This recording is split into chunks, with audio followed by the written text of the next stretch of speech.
선희 씨, 우리 남은 인생만큼은 혼자 밥 먹지 말고 같이 삽시다. 그 한마디가 그렇게 고마울 수가 없었습니다. 혼자 산 세월이 길어질수록 사람 하나 곁에 있다는 일이 얼마나 큰 위로인지 저는 그때 절실히 느끼고 있었거든요. 자식들 반대가 없었던 건 아니지만 늦게 온 인연이라 더 놓치고 싶지 않았습니다. 그런데 2달 뒤 저는 그 집에서 분명 함께 사는 사람인데도 꼭 있어야 할 때만 불리고 정작 중요한 순간에는 슬그머니 밀려나고 있었습니다. 그 사람들은 처음부터 저를 어떤 자리로 생각했던 걸까요? 시작 전 구독과 좋아요로 함께 해주시고 어느 지역에서 듣고 계신지 댓글로 한 번씩만 남겨주세요. 그곳에 행복이 닿길 바라겠습니다. 처음 만난 건 문화센터 수채화 수업에서였습니다. 저는 그때 뭔가를 배워야겠다는 생각보다는 집에만 있으면 하루가 너무 길어서 나간 거였어요. 수업이 끝나고 나면 어차피 빈 집으로 돌아가야 한다는 걸 알면서도 일단 나가는 것만으로도 오전이 채워지니까요. 그게 혼자 사는 사람들이 문화센터를 다니는 진짜 이유 아닐까 싶습니다. 배움이라기보다는 하루를 버티는 방법이요. 한진표 씨는 조용한 사람이었습니다. 말을 먼저 거는 편이 아니었고 수업 중에 잘못 치라고 나서도 혼자 고개를 끄덕이고 다시 붓을 드는 사람이었어요. 저는 처음에 그 사람을 크게 눈여겨보지 않았습니다. 그냥 조용하고 반듯해 보이는 어른이다. 그 정도였어요. 그런데 어느 날 수업이 끝나고 비가 왔습니다. 저는 우산을 안 가져갔고 처마 밑에서 잠깐 기다리고 있었는데 그 사람이 옆에 서더니 말없이 우산을 내밀었어요. 자기가 쓸 우산을요. 저는 근처라 괜찮습니다. 그 말이 전부였습니다. 그런데 그 짧은 말이 이상하게 오래 남았어요.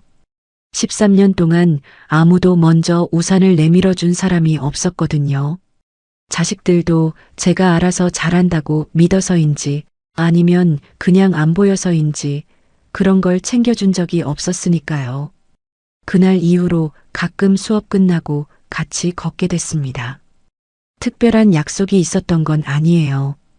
그냥 비슷한 방향이었고 걷는 속도가 비슷했고 두 사람 다 말이 없어도 어색하지 않았습니다. 그게 오히려 좋았어요. 나이가 들면 침묵을 채우려고 억지로 말하는 사람들이 힘들거든요. 진표 씨는 부인을 먼저 보냈습니다. 저보다 몇 해 더 혼자 살았다고 했어요. 자식이 1명 있는데 멀리 산다고 연락은 자주 오지만 얼굴은 잘 못 본다고 했습니다. 저도 비슷한 말을 했어요. 딸이 하나, 아들이 하나인데 각자 바쁘게 산다고요. 서로 비슷한 자리에 있다는 걸 알고 나니까 대화가 좀 더 자연스러워졌습니다. 그렇게 몇 달이 지났을 무렵 그 사람이 조심스럽게 말을 꺼냈습니다. 선희 씨, 저는 선희 씨 같은 분이 옆에 있으면 좋겠다고 생각했습니다. 저는 그 말을 듣고 한동안 아무 말도 못했어요. 가슴이 뜨거워졌다기보다는 갑자기 손이 차가워진 것 같았습니다. 너무 오래 기다려온 말을 뒤늦게 들었을 때 사람이 오히려 차가워진다는 걸 그날 처음 알았어요. 남은 인생만큼은 혼자 밥 먹지 말고 같이 삽시다. 그 말을 들었을 때 저는 울지 않았습니다. 울 것 같았는데 이상하게 눈물이 안 나왔어요. 대신 입술이 떨렸고 손을 꼭 쥐었습니다. 13년 동안 혼자 차리던 밥상이 머릿속에 지나갔거든요. 남는 반찬을 덜어놓고도 다 못 먹고 냉장고에 넣어두었다가 결국 버리던 그 밥들이요. 그래서 저는 그러겠다고 했습니다. 천천히 하지만 분명하게요. 문제는 자식들이었습니다. 딸 미정이는 제가 말을 꺼내자마자 얼굴이 굳었어요. 엄마, 그 사람 뭘 얼마나 안다고요? 나이 들어서 재혼이 쉬운 줄 알아요? 아들 준호는 좀 더 차분하게 말했지만 속내는 비슷했습니다. 엄마가 결정하실 일이긴 한데 제대로 알아보긴 하셨어요? 자식도 있다면서요. 상대방 집사람들이랑 이야기는 해보셨어요? 저는 그 말들을 들으면서 뭔가가 눌리는 느낌이 들었습니다. 예전 같으면 자식들 눈치를 보느라 한 발 물러섰을 거예요. 그렇게 살아왔으니까요. 남편이 살아있을 때도 먼저 간 뒤에도 저는 늘 내 의견보다 주변 반응을 먼저 봤습니다. 그게 습관이 됐었어요. 그런데 이번에는 달랐습니다. 어디서 나온 힘인지는 모르겠지만 이번만큼은 참지 않겠다는 생각이 들었어요. 잘못된 선택일 수도 있다는 걸 알면서도요. 65살이 되도록 제 선택으로 살아본 적이 없었는데 마지막이라도 한번 해보고 싶었습니다. 미정아, 엄마도 알아. 그냥 한 번만 엄마 믿어봐. 딸은 더 말을 잇지 않았습니다. 아들도요. 그게 찬성이 아니라는 걸 저도 알았지만 일단은 그걸로 넘어가기로 했습니다. 재혼은 조용하게 이루어졌습니다. 양쪽 자식들 몇 명이 자리를 함께했고 형식보다는 인사 자리에 가까웠어요. 진표 씨 쪽 자식은 먼 곳에 있어서 영상으로 얼굴을 비췄고 그쪽 조카라는 분이 대신 나왔습니다. 한수철이라는 사람이었는데 인사는 반듯하게 했지만 눈이 자꾸 제 쪽보다 다른 데를 향했어요. 그게 좀 마음에 걸리긴 했지만 그냥 낯을 가리나 보다 했습니다. 재혼 첫날 밤 진표 씨는 따뜻한 보리차를 타서 제 앞에 내려놨습니다. 말은 없었어요. 그냥 찻잔을 내려놓고 자리에 앉았습니다. 저는 그걸 보면서 이 사람이 배려를 말로 하는 사람이 아니라 행동으로 하는 사람이구나 싶었어요. 오히려 그게 더 믿음이 갔습니다. 처음 몇 주는 조용하고 소박했습니다. 같이 장을 보고 저녁을 먹고 텔레비전을 보다 잠들었어요. 특별할 것 없는 노년의 하루였지만 저는 그게 좋았습니다. 특별함보다 평범함이 더 귀하다는 걸 혼자 살아본 사람은 알거든요.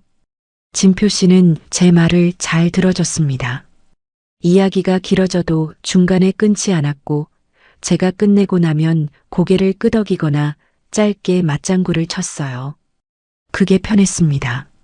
13년 동안 제 말을 끝까지 들어주는 사람이 없었거든요. 자식들도 바쁘다고 끊기 일쑤였으니까요. 이 결혼은 잘 될 수도 있겠다는 생각이 들었습니다. 조심스럽게요. 기대보다는 안도에 가까운 감정이었어요. 그런데 그 안도가 채 2달을 못 갔습니다. 변화가 시작된 건 전화 한 통에서였습니다. 저녁을 막 치우고 설거지를 하고 있었는데 진표 씨 핸드폰이 울렸어요. 거실에서 받는 소리가 들렸는데 처음엔 평범한 통화인 줄 알았습니다. 그런데 목소리가 조금씩 낮아졌어요. 제가 문을 잠그고 나왔을 때 진표 씨는 핸드폰을 내려놓고 한동안 앉아 있었습니다. 누나가 쓰러졌다고 합니다. 한명자 씨요. 진표 씨 친누나이고 혼자 사는 분이라는 이야기는 들어 알고 있었습니다. 연락은 종종 하지만 자주 만나지는 않는다고 했었는데요. 그분이 집에서 쓰러져 지금 응급실로 갔다고 했습니다. 진표 씨는 바로 나가야 할 것 같다고 했습니다. 저도 같이 가겠다고 했어요. 가족이 생긴다는 건 그런 거라고 생각했으니까요.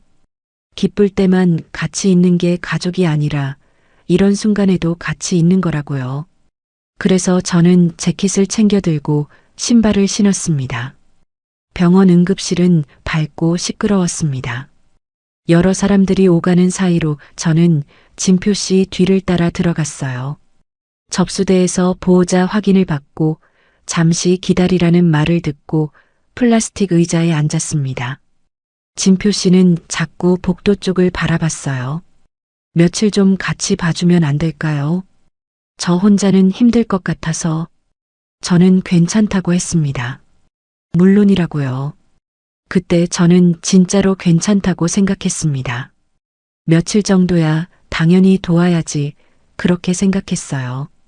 그게 부부라는 거니까요. 그런데 그 며칠이 끝나지 않았습니다. 며칠이 일주일이 됐고 일주일이 2주가 됐습니다. 그리고 그 사이에 저는 아내가 아니라 완전히 다른 무언가가 되어 있었어요. 손이 떨렸어요. 병원 복도에 혼자 앉아서 제가 왜 여기 있는 건지 다시 생각해 보는데 손이 떨렸습니다. 그때 뭔가 잘못됐다는 걸 처음 느꼈습니다. 아직 뭐가 잘못됐는지는 몰랐지만요. 처음 며칠은 정말 잠깐이면 끝날 줄 알았습니다. 응급실에서 일반 병실로 옮겨지고 검사 결과가 나오고 치료 방향이 정해지면 그 다음부터는 병원 쪽에서 알아서 돌아가는 줄 알았거든요. 저는 그냥 며칠 옆에서 거들다가 돌아오면 되는 줄 알았습니다. 그렇게 생각했어요. 그런데 병원이라는 곳은 보호자가 없으면 아무것도 안 돌아가는 곳이었습니다. 의사가 설명을 할 때도, 검사 동의서를 받을 때도, 식사 보조가 필요할 때도 전부 보호자를 불렀어요. 그리고 그 보호자가 저였습니다. 처음 이틀은 진표 씨도 같이 있었습니다. 낮에는 둘이 번갈아 가며 병실을 지켰고 밤에는 제가 먼저 들어가 쉬고 진표 씨가 남았어요. 그런데 사흘째 되던 날 진표 씨가 아무래도 집에 좀 다녀와야겠다고 했습니다. 챙겨야 할 것들이 있다고요. 저는 그러라고 했습니다. 잠깐이면 되겠지 싶었으니까요. 그 잠깐이 하루가 됐습니다. 하루가 이틀이 됐습니다. 진표 씨는 낮에 한 번씩 병원에 얼굴을 비쳤지만 오래 있지는 않았어요. 조카한테 연락해뒀다. 곧 올 거다. 그 말만 하고 또 나갔습니다. 저는 그 말을 들으면서도 별말 하지 않았어요. 가족 일인데 내가 뭐라고 하겠나 싶었거든요. 아직은 그렇게 생각했습니다. 한명자 씨는 생각보다 상태가 좋지 않았습니다. 뇌 쪽에 문제가 생겼다고 했어요. 당장 생명이 위험한 건 아니지만 회복에 시간이 걸리고 재활이 필요하다고 했습니다. 의사 선생님이 보호자에게 설명을 드리겠다며 저를 불렀을 때 저는 잠깐 망설였어요. 제가 보호자가 맞나 하고요. 그런데 병실에 진표 씨도 없고 다른 가족도 없었으니까 제가 따라 들어갔습니다. 설명은 길었습니다. 치료 계획이며 앞으로의 재활 방향이며 퇴원 이후 돌봄 방식까지요. 저는 그걸 다 듣고 나서야 이게 단순히 며칠 옆에 있어주는 일이 아니라는 걸 알았습니다. 숨이 막혔어요. 이건 내가 짊어질 일이 아닌데 하는 생각이 올라왔지만 그 자리에서는 아무 말도 못했습니다. 그냥 고개를 끄덕이고 나왔어요. 병실로 돌아오니 한명자 씨가 저를 바라봤습니다. 말을 잘 못하는 상태였는데 눈은 또렷했어요. 그 눈빛이 고마움인지 당연함인지 저는 그때 잘 읽지 못했습니다. 지금 생각해보면 당연함에 더 가까웠던 것 같기도 합니다. 그런데 그때는 몰랐어요. 저는 식판을 들고 밥을 떠드렸습니다. 손을 잘 못 쓰시니까 제가 다 해드려야 했거든요. 숟가락에 밥을 얹고 국을 조금 적셔서 천천히 드셨는지 확인하고 그걸 한 끼, 두 끼, 세 끼 반복했습니다. 며칠이 그렇게 지났습니다. 이상하다고 느끼기 시작한 건 병원 연락이 전부 제 번호로 오기 시작했을 때였습니다. 처음엔 진표 씨 번호로 가다가 어느 순간부터 제 핸드폰이 울렸어요. 검사 결과 나왔다고, 보호자분 오실 수 있냐고, 주치의 선생님이 상담 원하신다고. 그 연락이 전부 저한테 왔습니다. 진표 씨한테 말했더니 당신이 거기 있으니까 그쪽으로 가는 거 아니겠냐고 했어요. 그 말이 틀린 말은 아니었지만 뭔가 이상했습니다. 보호자 연락처가 제 번호로 바뀌어 있었거든요. 누가 바꿨는지는 몰랐지만요. 그러고 나서 얼마 지나지 않아 간병 문제가 나왔습니다. 전문 간병인을 쓸 건지 아니면 가족이 돌볼 건지를 결정해야 한다고 했어요. 저는 이건 진표 씨와 얘기해서 결정해야 할 문제라고 생각하고 연락을 했습니다. 진표 씨는 전화를 받더니 잠깐 생각하다가 이렇게 말했어요. 당신이 거기 있으니까 당신이 판단해서 해요. 나는 믿으니까. 믿는다는 말이 왜 그렇게 무거웠는지 모르겠습니다. 믿는다는 말로 결정을 제 어깨에 얹어버린 거잖아요. 저는 그걸 그때는 배려로 받아들였습니다. 저를 믿어서 맡기는 거라고요. 그게 아니었는데 결국 전문 간병인을 부르기로 했습니다. 비용 문제가 있었지만 그건 나중에 정리하면 된다고 진표 씨가 말했어요. 저는 그 말을 믿고 일단 간병인을 연결했습니다. 그런데 며칠 뒤 간병인이 저한테 직접 연락을 했습니다. 비용을 어떻게 처리하면 되냐고요. 저는 그게 진표 씨한테 가야 할 연락이라고 했는데 간병인은 보호자분한테 여쭤보라고 해서 연락드린 거라고 했습니다. 보호자? 그게 저였습니다. 언제부터인지도 모르게 저는 완전히 보호자가 되어 있었어요. 그 무렵부터 시가 식구들이 나타나기 시작했습니다. 나타난다는 표현이 맞아요. 평소에는 보이지도 않다가 어떤 순간에만 나타났거든요. 처음 입원했을 때는 아무도 안 왔습니다. 응급실에서 이틀을 넘기는 동안 시가 쪽 사람은 진표 씨 말고 아무도 없었어요. 그런데 의사 선생님이 수술 가능성을 언급하자마자 그날 저녁에 한수철 씨가 나타났습니다. 진표 씨 조카라고 했어요. 명자 씨 쪽으로도 조카가 되고 진표 씨 쪽으로도 조카가 된다고 했는데 어쨌든 처음 보는 얼굴이었습니다. 키가 크고 말쑥하게 입고 왔는데 저한테 인사를 하기는 했지만 눈이 자꾸 딴 데를 봤어요. 그 재혼 자리에서 봤던 사람이었는데 그때도 눈이 이상하게 자꾸 비켜갔습니다. 수철 씨는 의사 선생님을 만나고 싶다고 했습니다. 보호자로서 직접 설명을 듣고 싶다고요. 저는 그 말을 듣고 가족이 왔으니 이제 내가 좀 빠져도 되겠다 싶었습니다. 오히려 안도가 됐어요. 그런데 설명을 듣고 나서 수철 씨가 나온 뒤로 병실 쪽 일은 다시 전부 저한테 왔습니다. 수철 씨는 뭔가 의논이 필요할 때는 나타나고 실제로 병실에서 해야 하는 일들은 전부 보호자한테, 즉 저한테 넘어왔어요. 그 패턴이 반복됐습니다. 중요한 말이 오갈 때는 수철 씨가 나타나고 밥 챙기고 서류 들고 대기하는 건 저였습니다. 이상하다는 생각이 들었지만 그때는 아직 뭐가 이상한 건지 정확하게 몰랐어요. 그냥 피곤했고 몸이 무거웠고 잠이 부족했습니다. 생각할 여유가 없었거든요. 진표 씨는 그 무렵 병원에 오는 횟수가 더 줄었습니다. 하루에 한 번 오던 게 이틀에 한 번이 됐어요. 오더라도 30분 있다가 나갔고 병실에서 한명자 씨 손이라도 잡고 있는 건 언제나 저였습니다. 저는 진표 씨한테 물었습니다. 왜 자꾸 오래 못 있는 거냐고요. 몸이 좀 안 좋아서요. 나이가 있으니까. 그 말은 거짓이 아닐 수도 있었습니다. 그런데 이상하게 믿어지지 않았어요. 왜인지는 모르겠지만 그 말이 몸 안으로 그냥 흘러내려갔습니다. 흡수가 안 됐어요. 그날 밤 저는 병실 옆 보호자 대기 공간에 혼자 앉아 있었습니다. 가족분들 힘드시겠다고 간호사 선생님이 지나가며 말을 건넸어요. 저는 네 하고 웃었습니다. 그런데 그 가족이라는 단어가 자꾸 머릿속에서 맴돌았어요. 저는 가족인가요? 그 집 가족인가요? 재혼한 지 2달이 됐고 법적으로는 아내가 맞는데 가족이라는 말이 왜 이렇게 낯설게 들렸을까요? 그날 목이 잠겼습니다. 울고 싶었는데 눈물이 안 나왔어요. 그냥 목이 꽉 막힌 것 같았습니다.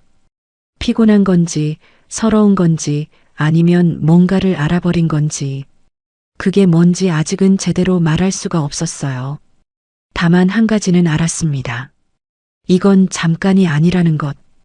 그리고 이 자리가 처음부터 제가 있어야 할 자리로 설계된 건 아닐까 하는 것. 그 생각이 들었다가 지워졌다가 했습니다. 설마 하면서요. 그런데 설마가 점점 옅어지고 있었어요.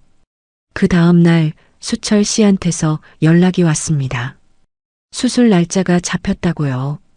그리고 이런 말을 덧붙였습니다. 숙모님이 보호자 서류를 준비해 두시면 될 것 같아요. 수술 동의서 같은 거요. 숙모님, 저를 부르는 말이 그거였습니다. 그런데 그 다음 날 수철 씨가 직접 병원에 와서 의료진을 만날 때는 저는 그 자리에 없었어요. 부르지 않았거든요. 서류는 제가 하고 자리는 수철 씨가 채웠습니다. 그게 반복됐습니다. 그리고 저는 그게 반복된다는 걸 이제는 알아차리고 있었습니다. 손이 차가워졌어요.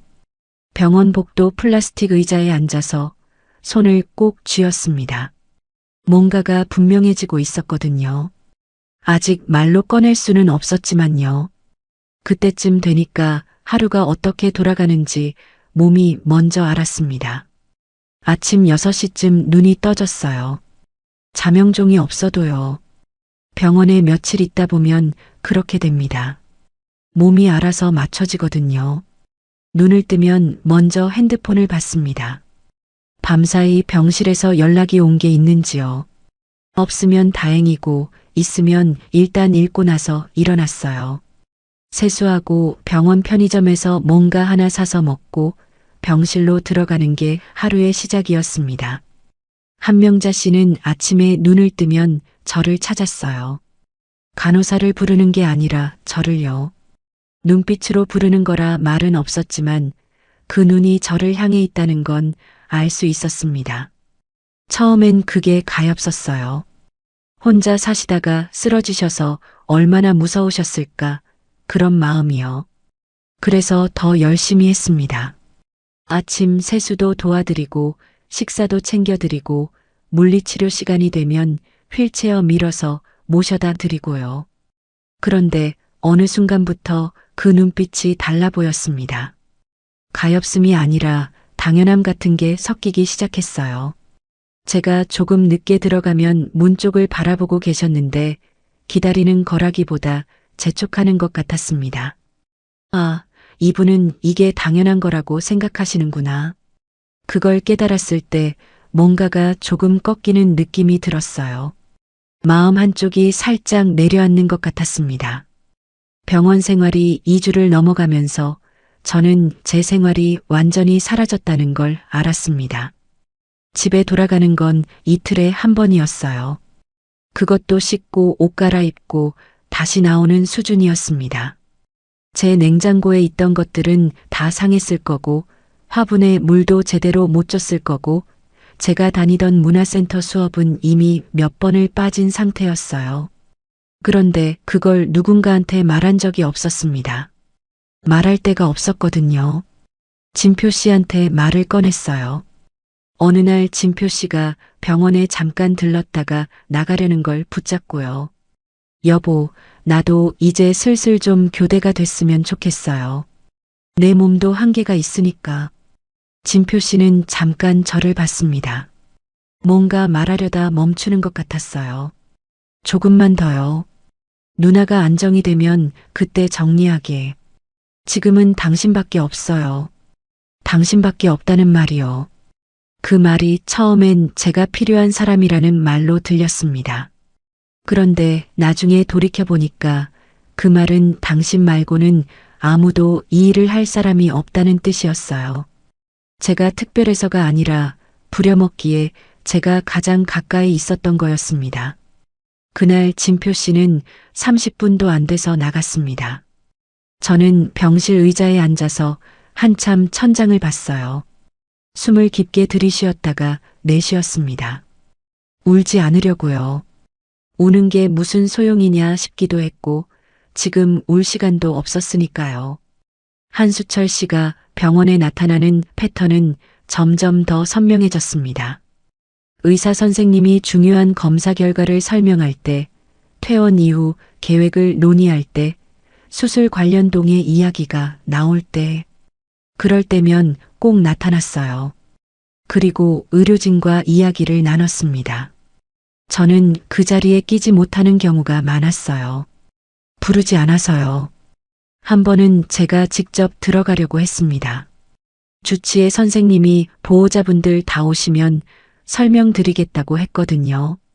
저도 보호자인데 당연히 들어가야지 싶어서 따라 들어갔는데 수철 씨가 슬쩍 저를 봤습니다.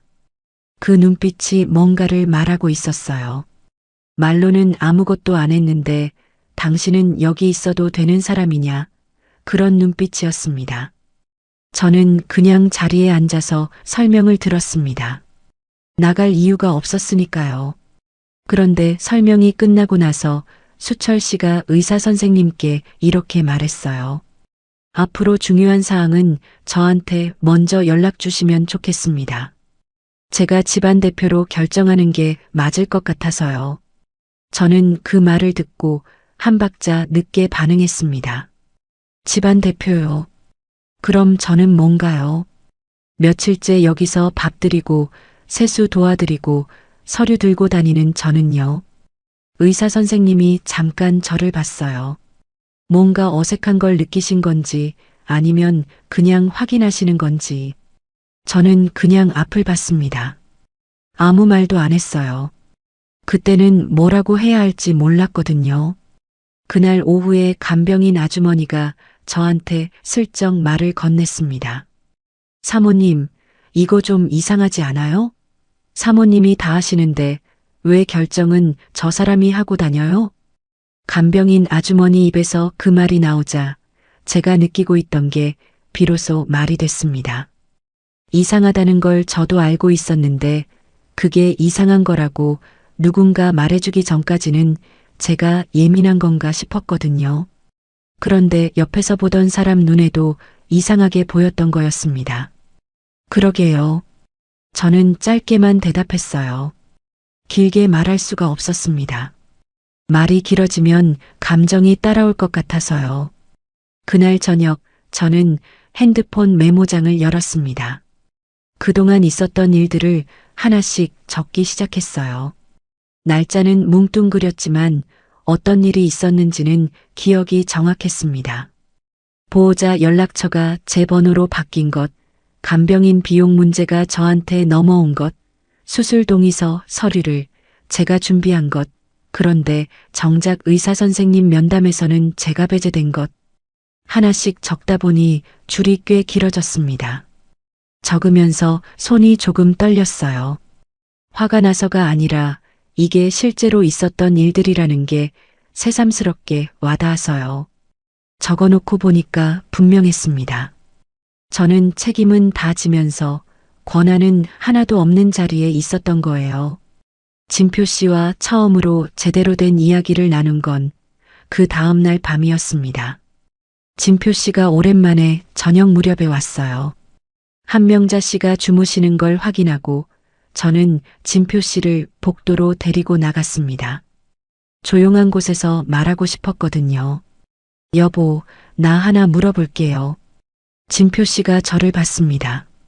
수술 동의서는 내가 준비했고 간병인 연결도 내가 했고 병원 연락도 다 내한테 오는데 정작 의사 선생님 면담은 왜 나를 안 부르는 거예요? 수철 씨가 결정한다고 했다던데 그게 맞아요? 진표 씨는 잠깐 말이 없었습니다. 뭔가를 생각하는 건지 어떻게 말할지 고르는 건지 알 수 없었어요. 집안일이라는 게 그렇잖아요. 피부치들이 결정하는 게 맞지 않겠어요. 피부치. 그 단어가 나오는 순간 저는 그 자리에서 움직이지 못했습니다. 피부치들이 결정하는 게 맞다고요. 그럼 저는요? 저는 법적으로 아내인데 저는 피부치가 아닌 건가요? 말이 나오지 않았어요. 목이 잠겼습니다. 뭔가 할 말이 많았는데 그 말들이 전부 목 어딘가에서 걸려버렸어요. 그래도 선희 씨가 옆에 있어줘서 누나가 많이 안심하는 것 같아요. 고마워요, 진짜로. 고맙다는 말이요. 그 말이 어떤 의도로 나왔는지는 모르겠습니다. 진심이었을 수도 있어요. 그런데 그 말이 저한테는 이렇게 들렸습니다. 수고했어요. 그리고 계속 그렇게 해줘요. 저는 알겠다고 하고 병실로 돌아왔습니다. 진표 씨는 그날도 일찍 나갔어요. 그 다음날 딸 미정이한테서 연락이 왔습니다. 엄마 요즘 어때요? 라는 말 대신 미정이는 이렇게 시작했어요.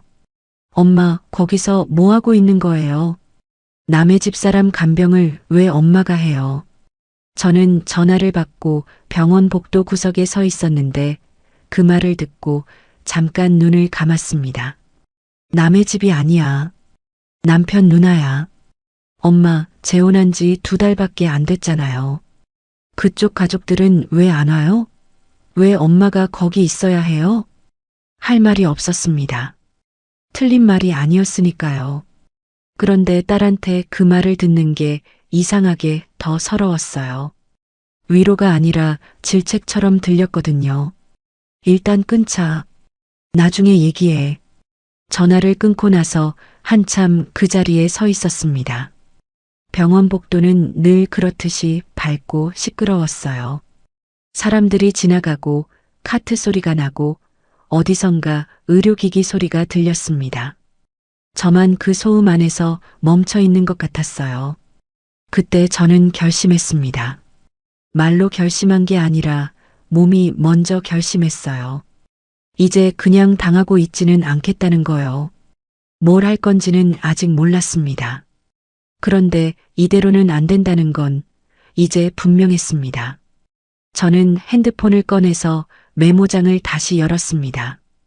그리고 그날 있었던 일들을 또 적기 시작했어요. 진표 씨가 한 말, 수철 씨가 의사 선생님께 한 말, 제 번호로 온 연락들, 그것들을 하나씩 정리했습니다. 손이 더 이상 떨리지 않았어요. 그날은 아침부터 분위기가 달랐습니다. 병실에 들어갔더니 한명자 씨가 평소보다 더 초조해 보였어요. 눈을 자꾸 문 쪽으로 돌렸고 손가락을 이불 위에서 가만히 두지 못했습니다.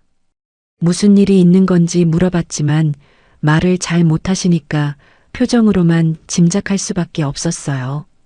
간호사 선생님한테 여쭤봤더니 오늘 오전에 수술 전 최종 보호자 면담이 있다고 했습니다.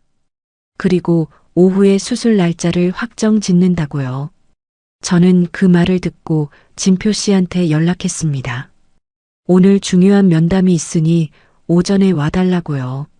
진표 씨는 알겠다고 했습니다. 수철 씨한테도 연락이 갔는지는 몰랐지만 중요한 날이니까 다 모이겠거니 했어요.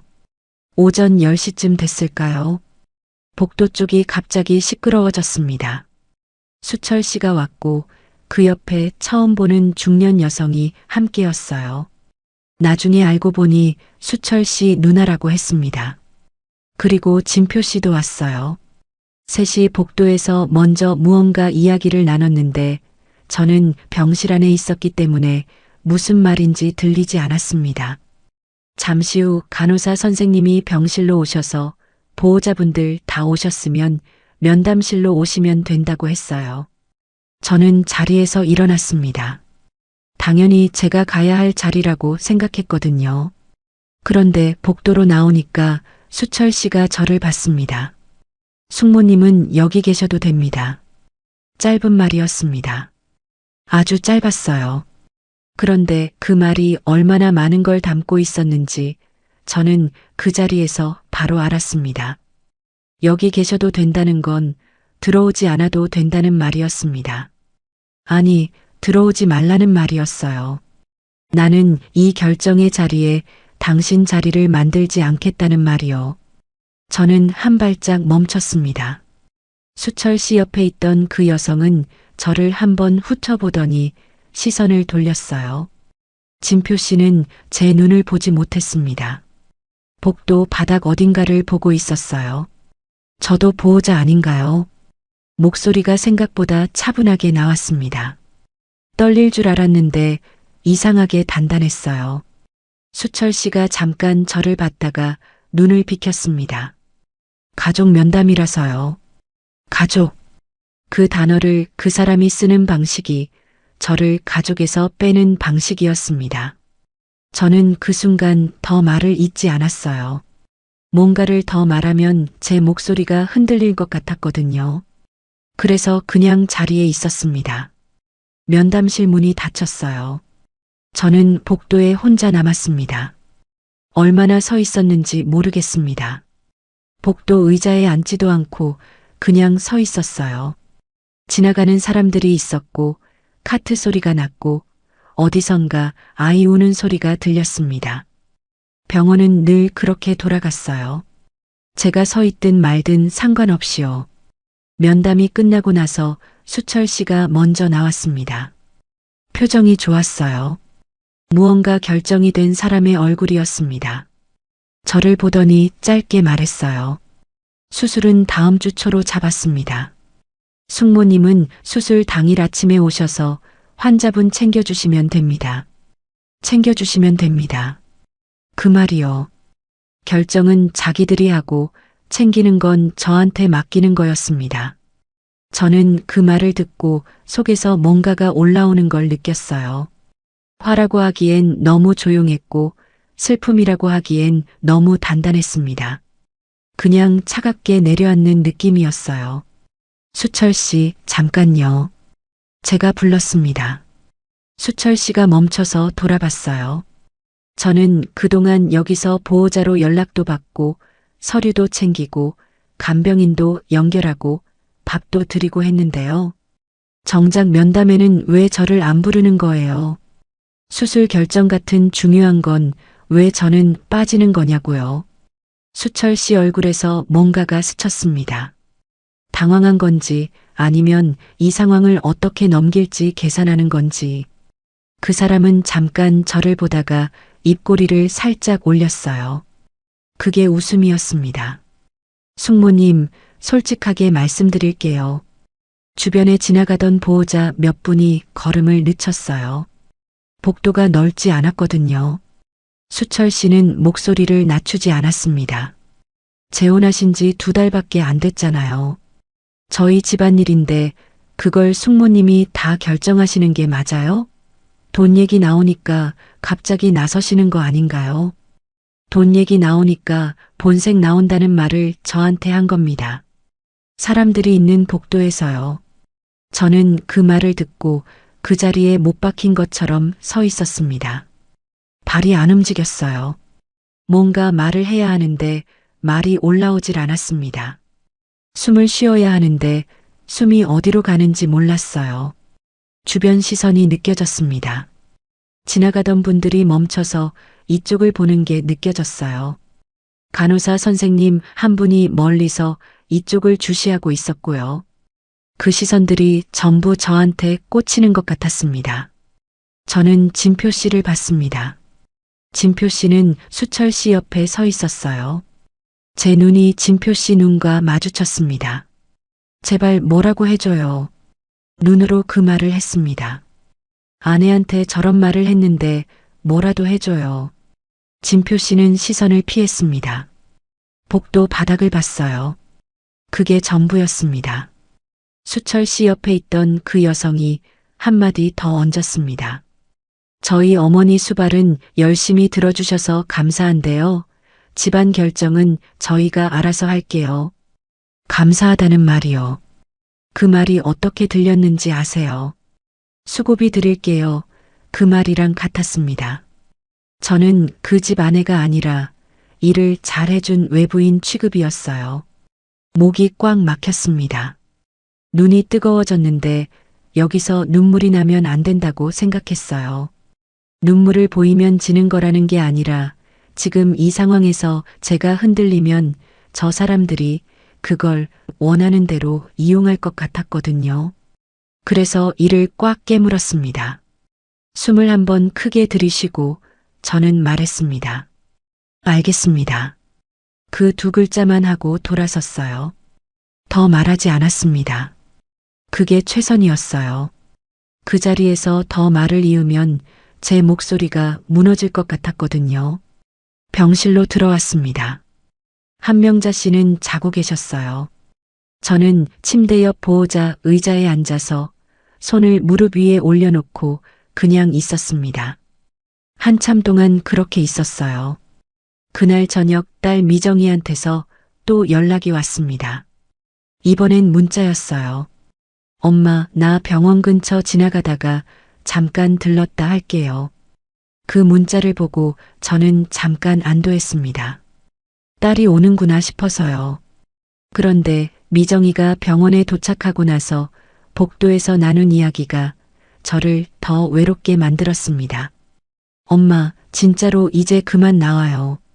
왜 거기서 그러고 있어요? 그 사람들이 엄마를 뭐로 보는 거예요? 저는 그 말에 할 말이 없었습니다. 틀린 말이 아니었으니까요. 엄마가 괜히 그런 집에 들어가 고생하는 거라고. 괜히 그런 집에 들어갔다는 말이요. 그 말이 위로인지 질책인지 모르겠더라고요. 딸은 저를 걱정하는 건데 왜 그 말이 저한테 칼처럼 들어왔는지 아마 제가 이미 너무 지쳐 있어서 그랬던 것 같습니다. 어떤 말도 부드럽게 받을 여력이 없었거든요. 미정아, 엄마 잠깐만 혼자 있을게. 딸을 먼저 보냈습니다. 미정이는 뭔가 더 말하려다가 멈추고 나갔어요. 엘리베이터 문이 닫히는 걸 보면서 저는 다시 혼자가 됐습니다. 아들 준호한테서는 그날 밤 전화가 왔습니다. 준호는 목소리가 조심스러웠어요. 엄마 괜찮아요? 라고 먼저 물었습니다. 저는 괜찮다고 했어요. 괜찮지 않았지만요. 엄마, 나는 엄마 편이야. 근데 솔직히 말하면 엄마가 지금 너무 깊이 들어간 것 같아서 걱정돼요. 그 사람들이랑 엮이면 엮일수록 엄마만 손해야. 엄마 편이라는 말을 하면서도 그 말의 결론은 엄마가 알아서 빠져나오라는 거였습니다. 도와주겠다는 말은 없었어요. 같이 해결하자는 말도요. 그냥 조심하라는 말이었습니다. 전화를 끊고 나서 저는 처음으로 눈물이 났습니다. 병원 화장실에서요. 거울 앞에 서서 물을 틀어놓고 울었어요. 소리는 안 냈습니다. 그냥 눈에서 물이 흘렀어요. 근데 이상한 건 울면서도 머릿속이 이상하게 맑았습니다. 슬픔이 저를 무너뜨리는 게 아니라 오히려 뭔가를 정리해주는 것 같았어요. 재혼 2달 만이었습니다.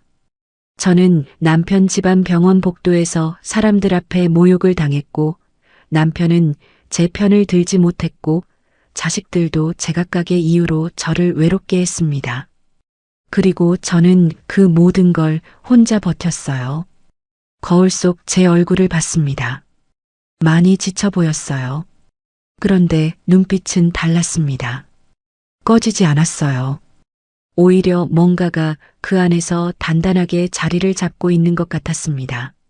저는 물로 얼굴을 닦았습니다. 그리고 화장실 문을 열고 나왔어요. 이대로 끝낼 수는 없었습니다. 당하고 끝나는 건 제 방식이 아니었어요. 오래 참아온 사람이라고 해서 끝까지 참기만 하는 사람은 아니거든요. 저는 그걸 그날 처음 제대로 알았습니다. 핸드폰을 꺼냈습니다. 메모장을 열었어요. 그동안 적어두었던 것들을 다시 읽었습니다.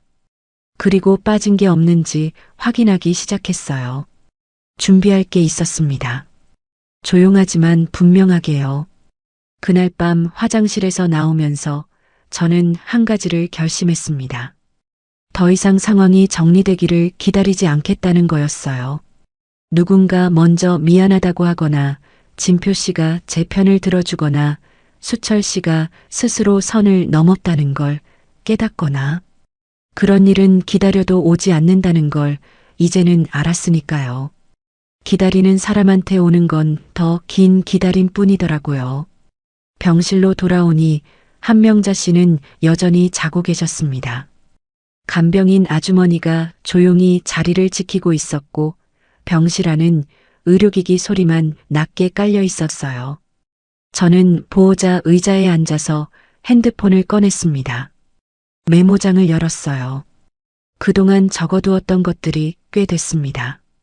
보호자 연락처가 제 번호로 바뀐 것, 간병인 연결과 비용 문제가 저한테 넘어온 것, 수술 동의서 서류를 제가 준비한 것, 면담 자리에서 제가 배제된 것, 그리고 복도에서 수철 씨한테 들은 말까지요.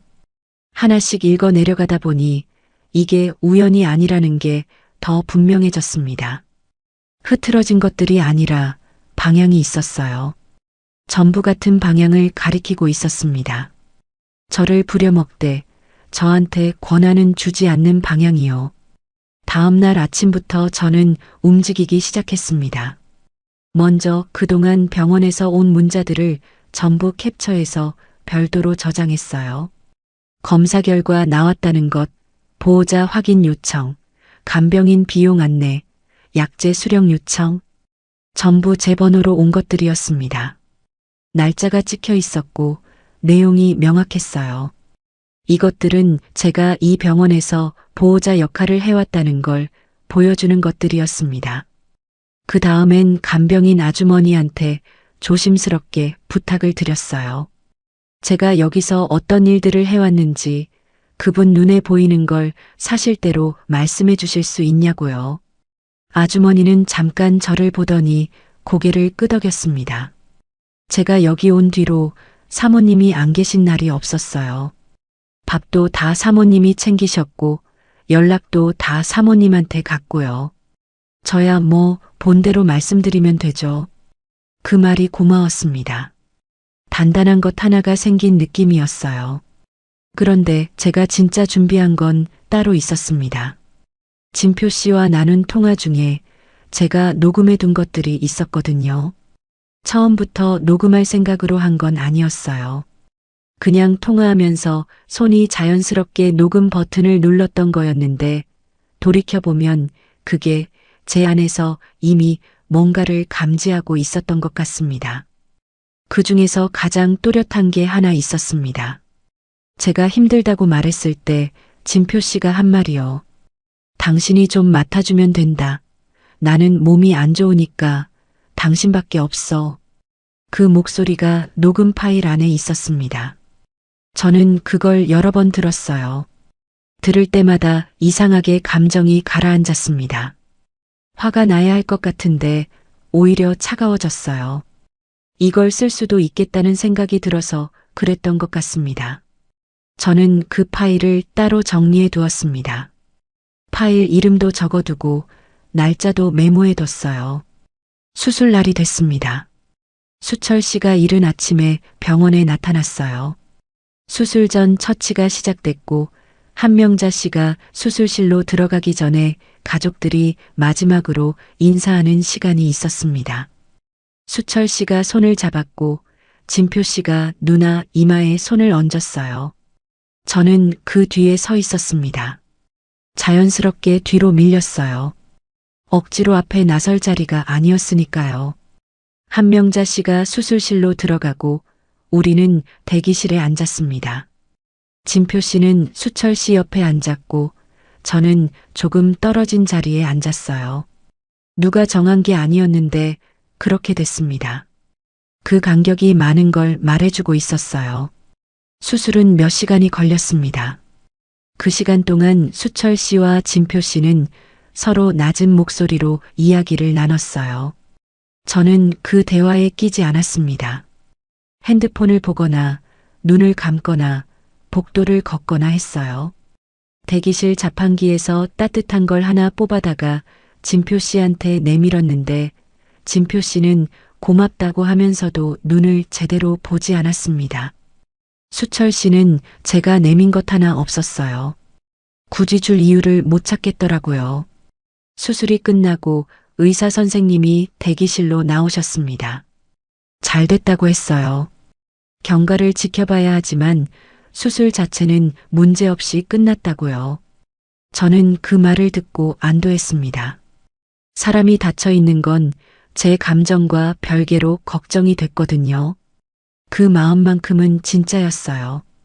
의사 선생님이 이후 회복 과정에 대해 설명을 시작하셨는데 수철 씨가 자연스럽게 앞으로 나섰습니다. 저는 그 뒤에 서 있었어요. 설명을 들으면서 메모를 했습니다. 그냥 습관처럼요. 그런데 설명 중에 의사 선생님이 잠깐 저를 보셨어요. 보호자분이시죠?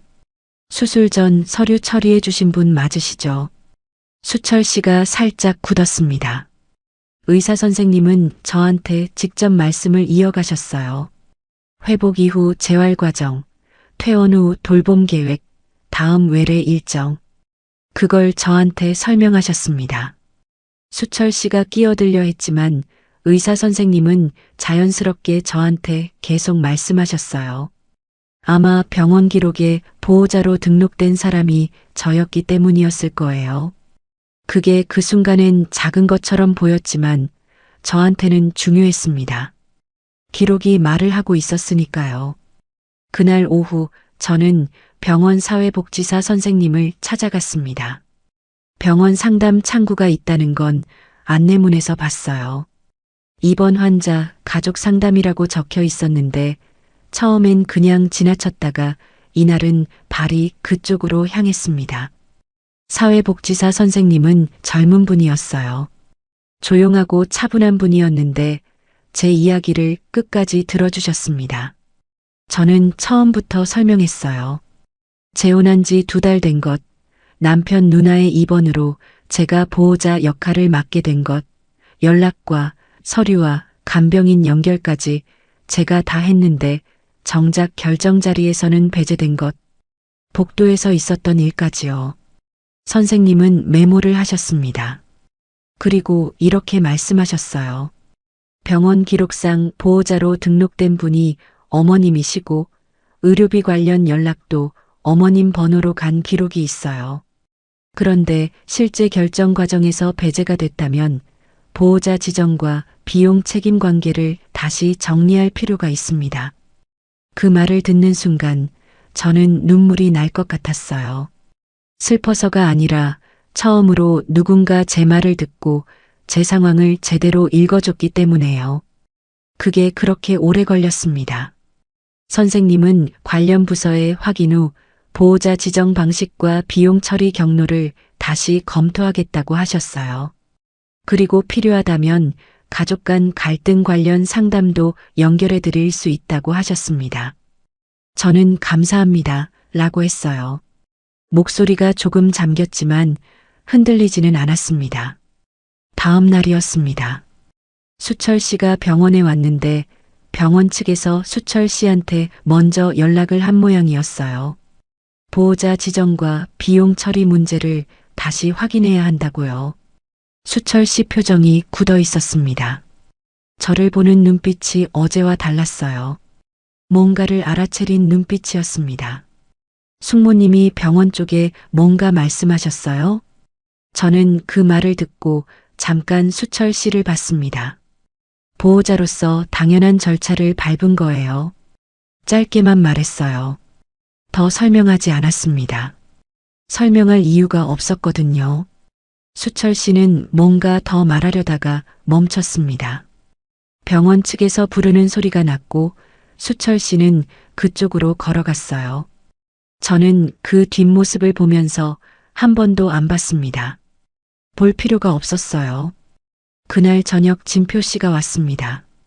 표정이 좋지 않았어요. 수철 씨한테 연락을 받은 것 같았습니다. 저한테 왜 그랬냐는 말이 나올 것 같았는데 진표 씨는 의외로 한동안 말을 안 했어요. 복도 벤치에 나란히 앉아서 한참 침묵이 있었습니다.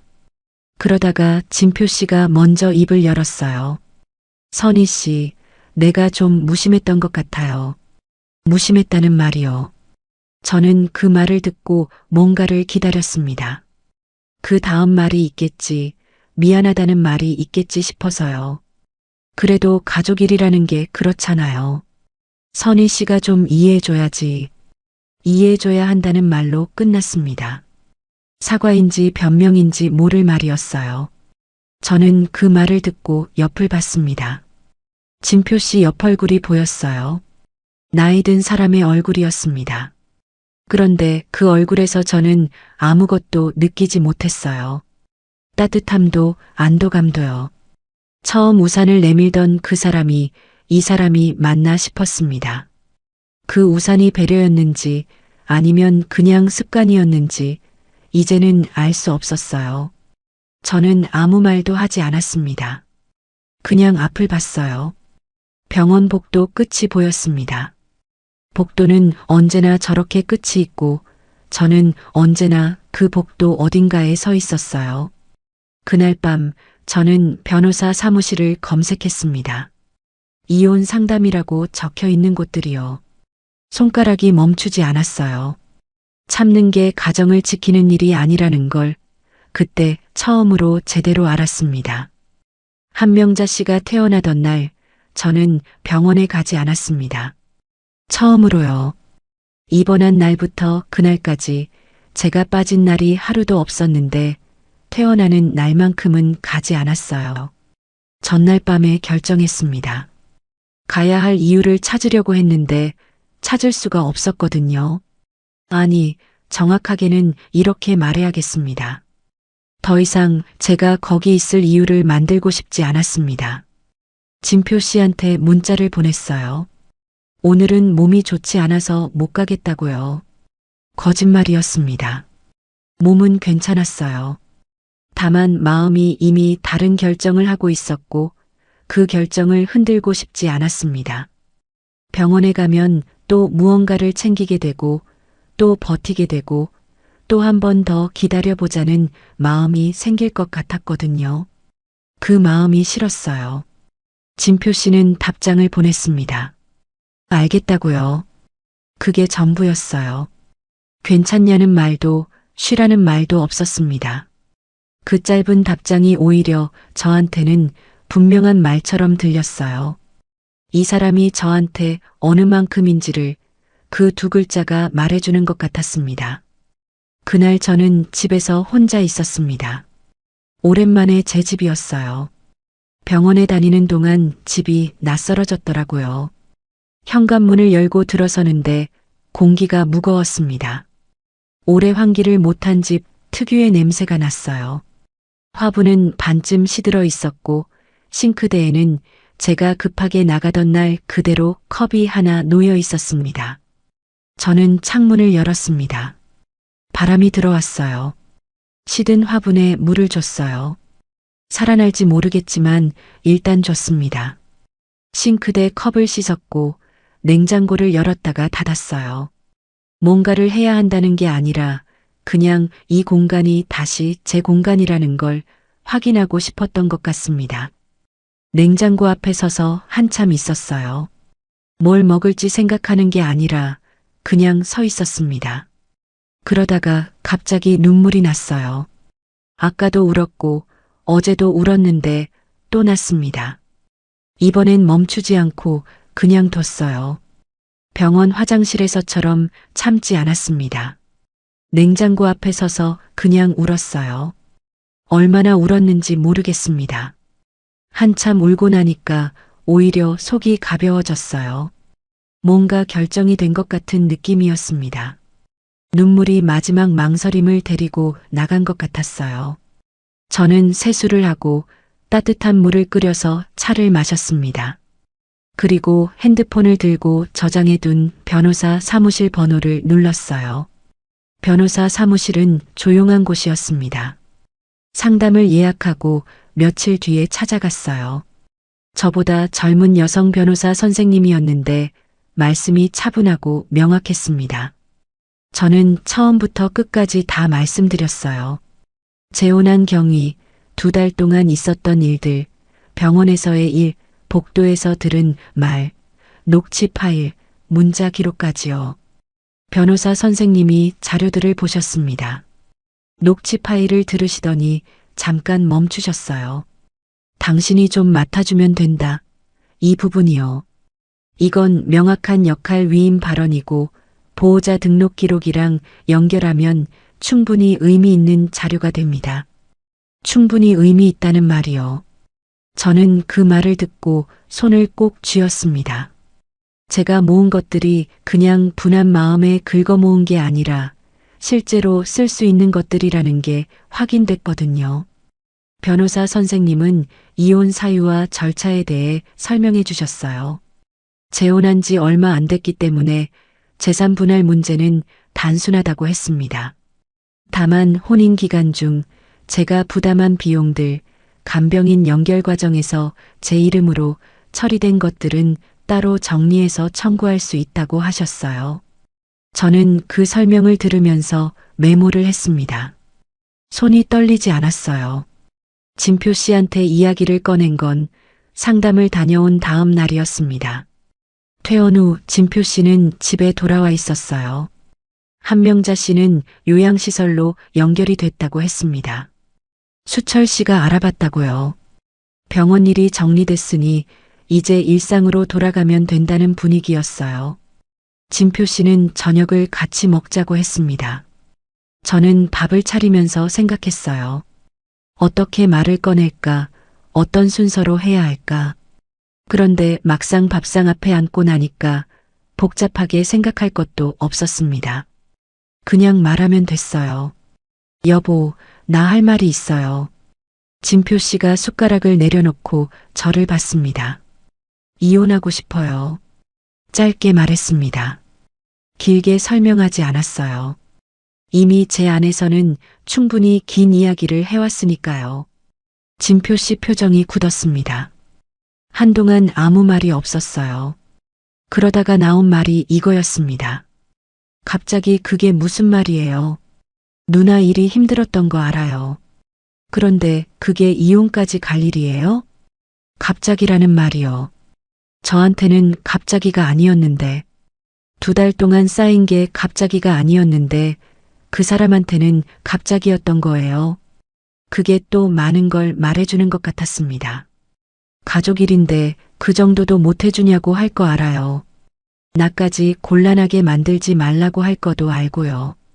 진표 씨가 입을 열었다가 다시 다물었습니다. 제가 먼저 말했거든요. 그 사람이 할 말을 제가 먼저 해버리니까 뭘 더 꺼낼 수가 없었던 것 같아요. 여보, 나는 2달 동안 거기 있으면서 한 번도 아내 대접을 못 받았어요. 보호자 서류는 내 이름으로 하고 간병인 비용 연락은 내한테 오고 밥 드리고 세수 도와드리는 건 내가 하는데 중요한 결정 자리에는 내가 없었어요. 사람들 앞에서 돈 얘기 나오니까 본색 나온다는 말도 들었고요. 그때 당신이 내 편을 들어줬나요? 진표 씨는 시선을 내렸습니다. 그건 수철이가 좀 심했던 거고 내가 나중에 얘기하려고 했는데 나중에요. 그 말이 나왔습니다. 나중에 얘기하려고 했다는 게 지금까지 안 했다는 거잖아요. 퇴원하고 며칠이 지났는데 그 말이 없었다는 건 나중이 올 생각이 없었다는 거예요. 여보, 나는 당신이 내 편인 줄 알았어요. 남은 인생 혼자 밥 먹지 말자고 했을 때 나는 진짜로 믿었거든요. 목이 잠길 것 같았지만 참았습니다. 이건 울면서 할 말이 아니었으니까요. 그런데 당신은 내가 필요했던 게 아니라 내가 해줄 수 있는 게 필요했던 것 같아요. 진표 씨는 아무 말도 하지 않았습니다. 반박하지 않았어요. 그게 인정인지 할 말이 없는 건지는 모르겠지만 침묵이 어떤 말보다 분명할 때가 있더라고요. 이혼 절차는 생각보다 조용하게 진행됐습니다. 진표 씨는 처음엔 다시 생각해 보자고 했어요. 며칠 지나면서 변호사를 선임했다는 걸 알게 됐고 그 다음부터는 더 이상 붙잡지 않았습니다. 어쩌면 그 사람도 어딘가에서는 이미 알고 있었던 것 같아요. 이 결혼이 처음부터 균형이 맞지 않았다는 걸요. 간병 기간 중 제 이름으로 처리된 비용들은 변호사 선생님을 통해 정리했습니다. 크지 않은 금액이었지만 그게 중요한 게 아니었어요. 제가 한 일들이 기록으로 남고 그게 제대로 처리된다는 것 자체가 중요했습니다. 아무것도 아닌 사람이 아니었다는 걸 확인하는 것 같았거든요. 재혼한 지 2달 만에 협의 이혼 서류에 도장을 찍었습니다. 법원 복도에서 서류를 받아드는데 손이 차가웠어요. 그런데 떨리지는 않았습니다. 무거웠지만 흔들리지는 않았어요. 그게 제가 할 수 있는 가장 단단한 모습이었습니다. 딸 미정이와 아들 준호한테는 그날 저녁 연락했습니다. 미정이는 한동안 말이 없었어요. 그러다가 엄마 고생했다고 했습니다. 처음으로요. 그 말이 짧았지만 오래 남았습니다. 준호는 엄마가 결정한 거면 잘 된 거라고 했어요. 목소리가 조금 가라앉아 있었는데 걱정하는 거라는 걸 알았습니다. 두 아이 다 서툴렀지만 그 서투름이 이번엔 덜 아팠어요. 저도 서툴렀으니까요. 우리 셋 다요. 집으로 돌아온 날 저녁 저는 밥을 차렸습니다. 혼자 먹는 밥이었어요. 냉장고에 있는 것들로 반찬 두어 가지를 만들었고 밥을 작은 그릇에 담았습니다. 밥상이 작았어요. 혼자니까요. 자리에 앉아서 숟가락을 들었습니다. 그리고 잠깐 멈췄어요. 이 풍경이 낯설지 않았거든요. 13년 동안 이렇게 먹었으니까요. 그런데 이상하게 예전과 달랐습니다. 예전에 혼자 먹던 밥은 쓸쓸했어요. 남는 반찬이 아깝고 밥상이 너무 넓었고 그 넓음이 작고 비어 있다는 걸 느끼게 했거든요. 그런데 이날은 달랐습니다. 작은 밥상이 작은 대로 제자리인 것 같았어요. 비어 있는 게 아니라 딱 제목만 있는 것 같았습니다. 숟가락을 들고 밥을 한술 떴습니다. 따뜻했어요. 외로워서 시작한 결혼이었습니다. 그게 부끄럽지는 않아요. 65살에도 외로울 수 있고 누군가 옆에 있었으면 한다는 마음이 잘못된 게 아니니까요. 그 마음이 저를 그 결혼으로 데려간 건 사실이지만 그 마음 자체가 틀린 건 아니었습니다. 다만 저는 그 결혼에서 배운 게 있어요. 외로움을 채우려고 제 자리를 내주는 건 다른 일이라는 거요. 누군가 옆에 있고 싶다는 것과 내가 누군가를 위해 소모되는 것은 전혀 다른 일이었습니다. 저는 그 두 가지를 구분하지 못했었는데 병원 복도에서 혼자 서 있던 그 시간들이 그걸 가르쳐 줬어요. 힘들게 배웠지만 그래도 배웠습니다. 문화센터에 다시 나간 건 이혼하고 나서 얼마 지나지 않아서였습니다. 수채화 수업이었어요. 그 사람을 처음 만난 그 수업이요. 잠깐 망설였지만 그냥 갔습니다. 그 수업이 제 것이었는데 누군가 때문에 못 가는 건 말이 안 됐으니까요. 자리에 앉아서 붓을 들었습니다. 처음엔 손이 어색했어요. 한동안 쉬었더니 감이 좀 달랐거든요. 그런데 붓을 움직이면서 조금씩 돌아왔어요. 손이 기억하고 있었습니다. 한동안 쉬어도 손은 기억하더라고요. 그날 수업이 끝나고 혼자 걸어 나왔습니다. 비가 오지 않았어요. 우산이 필요 없었습니다. 저는 그냥 걸었어요. 천천히 제 속도로요. 제 인생까지 내줄 생각은 없었습니다. 그건 처음부터 그랬어요. 다만 그걸 좀 늦게 말했을 뿐이에요. 이제는 알았으니까 다음번엔 더 빨리 말할 수 있을 것 같습니다. 밥은 혼자 먹어도 괜찮습니다. 제가 차린 밥이면요. 끝까지 들어주셔서 감사합니다. 구독과 좋아요는 다음 이야기를 이어갈 힘이 됩니다. 그리고 주인공에게 한 줄 응원을 댓글로 남겨주시면 그 마음까지 함께 전해두겠습니다.